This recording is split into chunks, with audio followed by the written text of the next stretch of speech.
Hey, it's Sam from Sugar Spun Run, and today we are making sourdough dinner rolls. Today you are going to want to grab your sourdough starter. You want to make sure it is nice and doubled in size. I fed mine pretty early this morning, and I don't know if you can see that line, that's where it started. We are nice, bubbly, and active now, so we are good to go. If you do not have a sourdough starter, you can head over to my blog. I will link to it in the description, and there you can learn how to make your own. It does take a little bit of time. If you don't have sourdough starter, you might want to check out my overnight dinner roll recipe instead. That one uses yeast instead of starter. Before we begin, it is worth noting that this recipe, as many sourdough recipes where we are counting on the wild yeast to help the dough rise, it takes a long time to make it. Now, actually making everything doesn't take that long, but once we mix the dough together, it's going to need to sit for anywhere from 5 to 8 hours, and it's going to need to ferment in the fridge overnight before we can bake it. Plus, there's the rising time tomorrow for the doughs to proof a little bit, so I just want you to keep that in mind. Now, we are going to go ahead and measure out 150 grams, which is about 2/3 cup of active sourdough starter. We'll tare our scale so it doesn't think there's anything in there, and add 150 grams. A little bit more is fine if you go a little over. Come on, put that back up. This is Scotty, my sourdough starter. He's made a couple appearances. I've had him for over a year now. Next, we're going to be adding 180 grams or 3/4 cup of warm water. And when I say warm water, you want it to be around 100 degrees. You don't want it to be too hot. Now, when I was developing this dinner roll recipe, I wanted it to be an enriched dough. That way they are really flavorful and tender and just kind of melt in your mouth. So we are enriching them with some eggs, which we'll get to in a minute, but also some butter. We're going to add 1/3 cup of melted unsalted butter. You guys know we do not waste butter around here, so all of that is going in the bowl. And then to further enrich the dough, we're going to be adding a little bit of sweetener. You could use granulated sugar if you'd like. I am going to be using honey, whichever you use. You'll want 3 tablespoons. I imagine coconut sugar would be just fine here as well. Get all that honey in there. Okay, now for the egg, you want to use room temperature eggs, and we're going to be adding 1 large egg. Go ahead and crack this. I had a dream last night that I cracked a rotten egg. That is an experience you don't easily forget. It's only ever happened like 1 time in my life, but it's an experience. So I think I already said 1 egg and 1 egg yolk. The extra white, you do not need.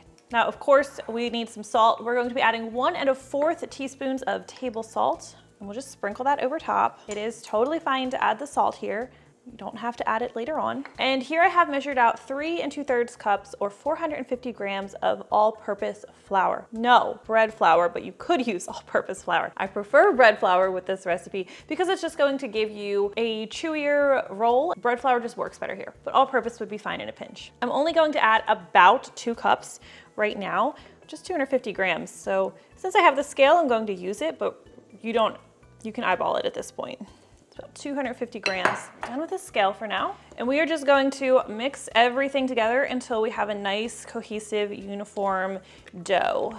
All right, before I add any more flour, you may have realized that I'm making today's recipe in a mixer bowl, a stand mixer bowl. I really recommend a stand mixer for this recipe. You can do everything by hand. You can knead the dough by hand. But one thing about this dough is you want it to be kind of sticky. A stickier dough is going to give you fluffier, softer, more tender rolls. So the stand mixer makes it so you do not have to add as much flour as you would if you were kneading it by hand. So when you knead it by hand, in order to even get the dough to continue to work together, I find I have to add a lot more flour. So today we are going to be using a stand mixer fitted with the dough hook attachment. And I know a lot of you have been commenting saying, you feel bad for my stand mixer because I never use it. So today we will be using our stand mixer. So to my stand mixer, for those of you who are worried about it, which I don't get. All right, we're gonna pop this on here. If I can do it backwards. All right, we'll pop our dough hook attachment on here, plug it in.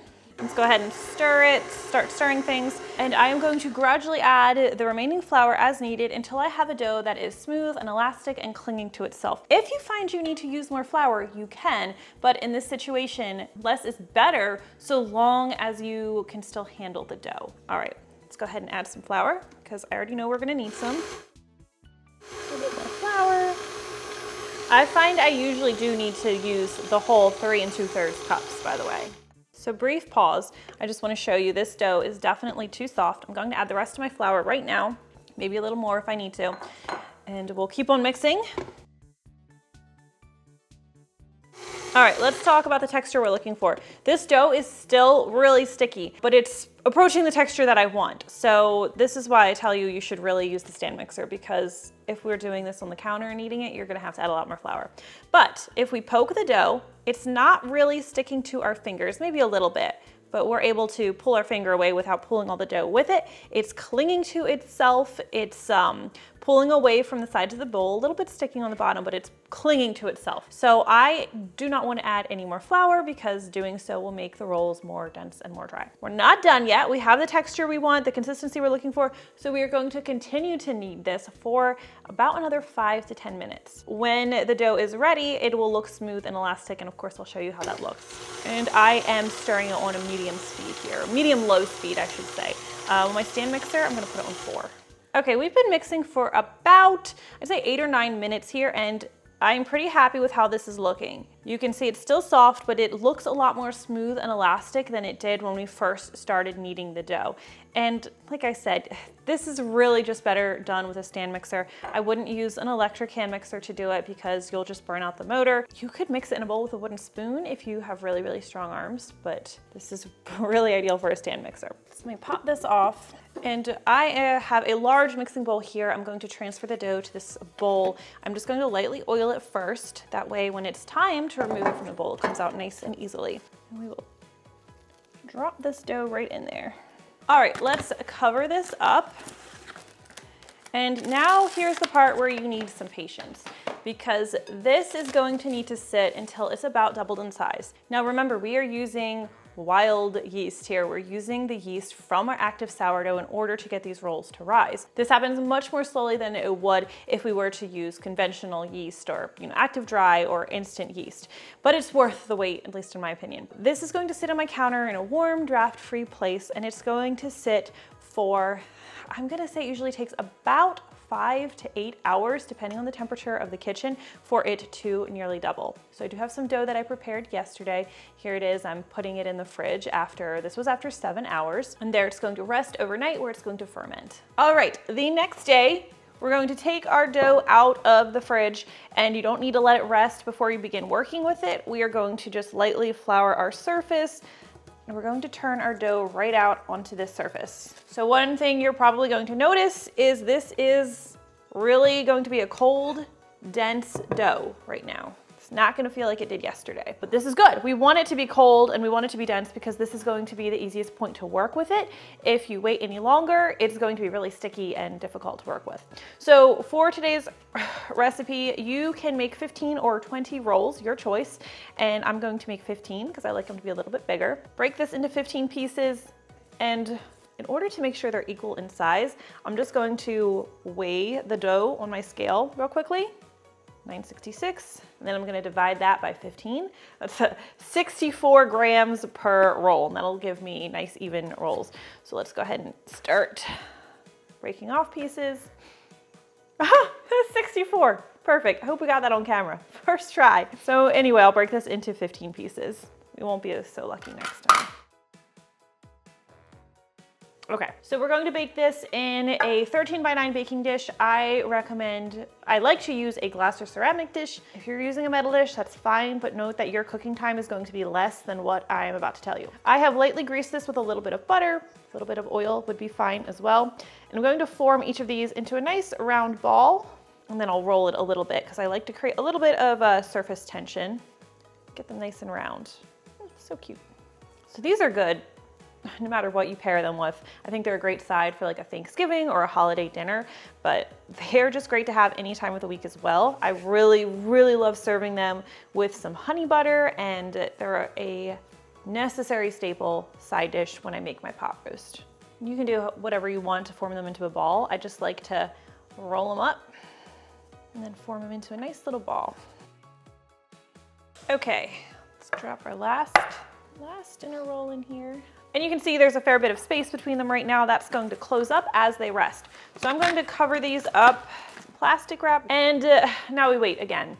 These rolls are going to need to puff up so they're filling in that space a lot better than they are now. I usually need to let them rest for an hour and a half to 2 hours before they can go in the oven. We are going to do the proof test to tell that they're ready to go in, and I'll show you what that looks like once these are ready to be tested. And I'm just gonna set these in a warm draft-free place to help speed it along a little bit. And one more thing, it's going to take a while for these rolls to proof, but keep in mind you'll want your oven preheated and ready to go as soon as they're ready. So usually after about an hour and a half or maybe an hour and 15 minutes, I'll take a peek at the rolls and then I'll start preheating my oven, and you'll want that preheating to 375 degrees Fahrenheit. Okay, so these have been sitting for about an hour and a half in my pretty warm kitchen, and I'm going to show you what the proof test looks like, but you can see they've sort of filled in the gaps quite a bit. So I'm just going to like lightly flour my finger, and I'm just going to gently poke one of these rolls. And what I want to see is that it begins to spring back, and it springs back about 50%.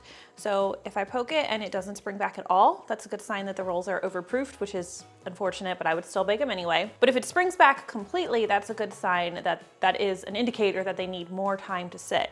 So let me go ahead and just do this one more time. The first one did pretty deep. I'm not sure if you could see that. So you can see it came back some, but not all the way. And I'm also going to brush these with an egg wash, which is just going to help encourage browning a little bit. So for the egg wash, you just need an egg, crack it, and then just a splash of milk or water. I'm actually going to use milk, and I prefer milk just because it is going to make the tops slightly more brown. It's normal for them to stay a little bit pale. So I'm just gonna add like 2 teaspoons of milk, and we're gonna whisk this really well and gently brush each roll with a little bit of our egg wash.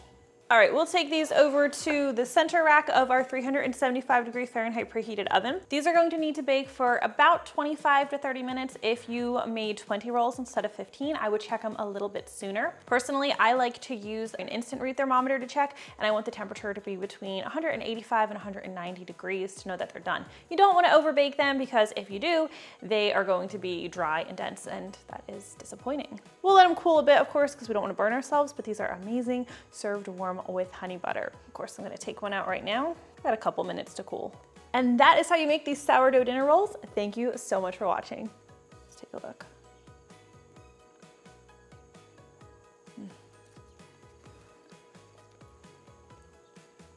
I just need a little bit of honey butter. These are good. A little bit of a mess here, as I usually do. And let's go. Okay, we have been mixing. This mixer hates me.